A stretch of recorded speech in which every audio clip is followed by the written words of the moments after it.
Welcome to episode 17 of the Delta Panthers Pod. I'm Mark Cantor, and winter sports competition continued this past week as the students count down to finals and the holiday break. Delta Panthers wrestling had a big week with a duel against Valley High School in Montrose on Thursday, then the Western Slope Showdown in Montrose Friday and Saturday. The boys lost the duel, but Cha Pla, Matthew Valdez, Evan Blair, Alex McKenna, Rip Lockhart, Jorian Bridges, and Colton Martinez all picked up victories. As for the Western Slope Showdown, I don't have any results just yet, but we'll post them on the Delta Panthers Broadcast Network Facebook page as soon as I do. Next up are duels in Olathe on Thursday and the Warrior Classic tournament at Grand Junction Central High School Friday and Saturday. Delta Panthers boys and girls basketball traveled to Eaton over the weekend for a tournament. I spoke with both head coaches before they left. Here's boys head coach Rob Ames. So, Rob, a great start to the season. You swept the two games you played at Pagosa Springs. Take me through those games a little bit and how the boys performed. Well, I think in the Pagosa game especially, we were excited to sort of set a new tone. Our season ended with Pagosa, and so it was kind of poetic that it would begin with Pagosa as well. We played well. Ball pressure is the secret to everything that we do. It sets the tempo for us on both sides of the floor, and that's what we did. I think we jumped on them early, and we took control of that game. It got a little bit competitive and weird for a little stretch there, but that actually helped us too. So that was the Pagosa game. On Friday, we played the Gunnison game, and we had seen that older group. We'd seen Gunnison this summer, so it wasn't anything unexpected. So we played well. We got off to a slow start, which is, I think, mostly because we played hard the night before, and there's a little bit of an emotional and physical letdown. But then we kind of locked in, shot the ball pretty well. They jumped into a zone, and we started having some success in their zone, and then we took control of that game as well. So yeah, it was a nice start to the weekend. And that's kind of where you guys struggled a little bit last year with slow starts. Yes. What have you guys done to work on that to try to avoid that this season? Well, we're just trying to change the way we approach it, which is just from the start, hit the ground running.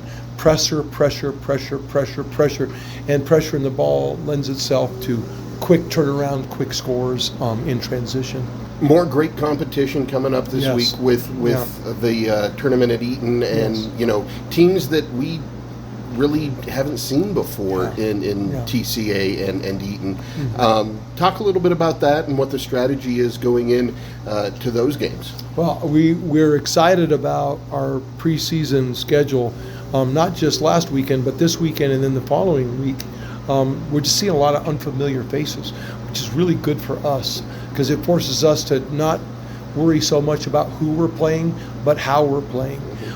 So we're excited. We know TCA and Eaton are successful programs, super well coached and fundamental. So we're excited to go over there and get better, win or lose. Just get better with the goal in mind, preparing ourselves for, again, a real competitive league season. Talk about these long road trips, obviously down to Pagosa and then over the mountain to Eaton, to the northeast part of the state. Talk a little bit about that and how that helps to build, not only, prepare us for the future with that sort of stuff, but also kind of the camaraderie about the team. Well, I've always thought that the teams that I've been a part of that have been good have cared about each other in a real way, not just basketball way. And these guys are very similar. They like each other. They like being around each other. And that makes the trips fun. That made last summer fun. And that made last weekend fun. And I know that we're going to have a fun time this weekend because we're going to be spending a lot of time together. But they like each other. They enjoy each other's company. And they also challenge each other in practice and then on game day too. So it's all a great experience. And that's kind of been the trademark of your teams through the years, is that family aspect of it. And I've always respected that, and I've always liked that. So. Well, anything that I've ever experienced that's been good in my life it comes from love. And when you love whatever, somebody, something, some way, good things come out of it. I totally agree. Good luck to you, Rob. Thanks. Thanks, Mark. The boys lost to the Classical Academy 58-48 on Friday and 74-47 to host Eaton on Saturday, leaving them 2-2 on the season. The boys will be back at it in the Palisade tournament later this week. Now here's the conversation I had with Delta Panthers girls basketball head coach Kyle Crowder prior to the Eaton tournament. Kyle, the girls opened things up pretty good at the peak-to-peak tournament last weekend, sweeping the tournament and bringing home the tournament victory.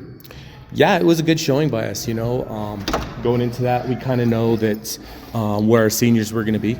We know what they're capable of, and it was kind of that next four that we were kind of waiting to see, exactly where they were going to be at. And I was really pleased with what our young girls were able to bring. All 3 games we had good contribution from all 8 players that really played a lot of minutes. And of course our seniors are going to carry us in most of those situations, but those other girls, there was times that we had 3 seniors on the bench and 1 senior out there, and it didn't really matter.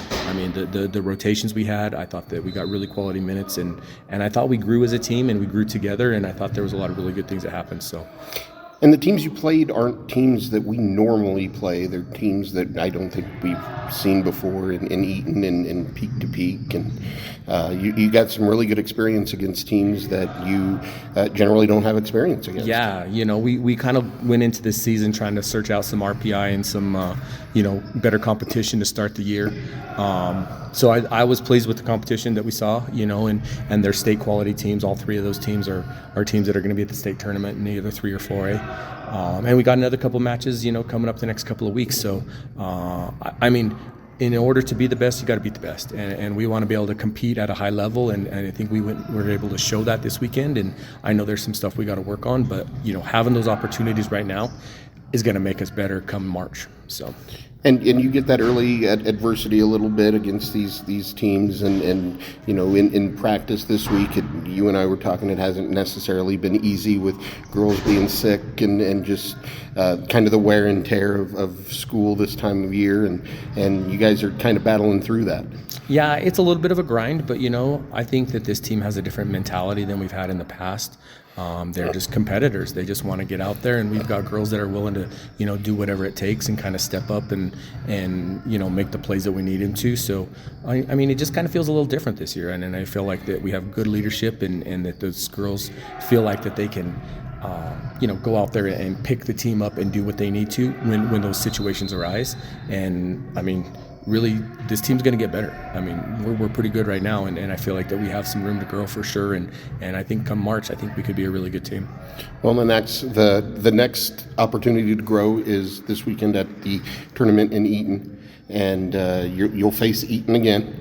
You faced them last week. What are the benefits and disadvantages to facing a team like that so close together? I don't know that there's a lot of benefit to it, but definitely seeing competition. That's the whole thing, is seeing what adjustments they can make in a week, seeing what adjustments we can make in a week. And it's also that thing going on the road, finding a way to win in hostile territory, finding a way to, get off a bus after a long ride and be able to compete at a high level. And we did it last week, and I think that we can definitely do it again.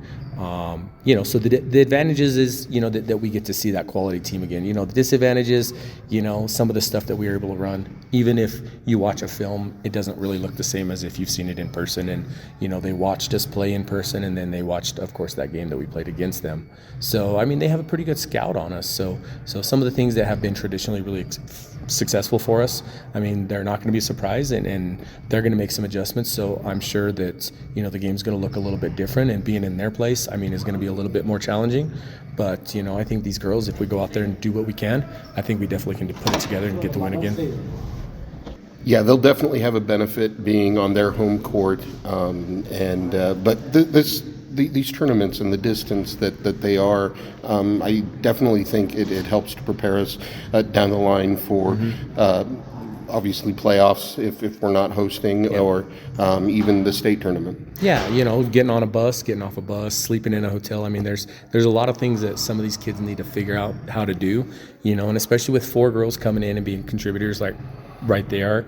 They didn't have a lot of varsity experience last year. So, it's all learning, and the more that we can learn early, the more prepared we're going to be. I think that bodes better for us having opportunities down the line. Okay, sounds good. Good luck. Appreciate it, sir. The girls got a tournament split, beating host Eaton 47-28 on Friday and dropping their game with Fossil Ridge on Saturday 74-34. The girls will also be competing at the Palisade tournament later this week. Delta Panthers girls swimming hosted their invitational on Friday and will compete in Montrose later this week. Congratulations to Ember Hatter and Katie Foote on earning the Chang Chavkin Scholar Award. Other announcements: finals are this week, and all grades are final as of Friday, December 20th. For more updates and information, you can always refer to the Delta High Panthers Facebook page. That's going to put a bow on this episode of the Delta Panthers Pod. I hope everyone enjoyed it. If you want to get in touch with me to suggest how I can expand my coverage of the Delta Panthers, feel free to contact me via email at dpbroadcast@yahoo.com. The Delta Panthers Pod drops every Sunday afternoon and is sponsored by Jerry Ryder State Farm, Delta Ace Hardware, Delta Building Center, Delta Cabinet Company, Delta County School District, Hellman Motor Company, Quickie Tire Service, Mimi's Sweet Treats, 9 Stories Real Estate Films and Photography, The Sunflower Room, Taco Time, and Yost Family Dentistry. I'll talk to you all next week.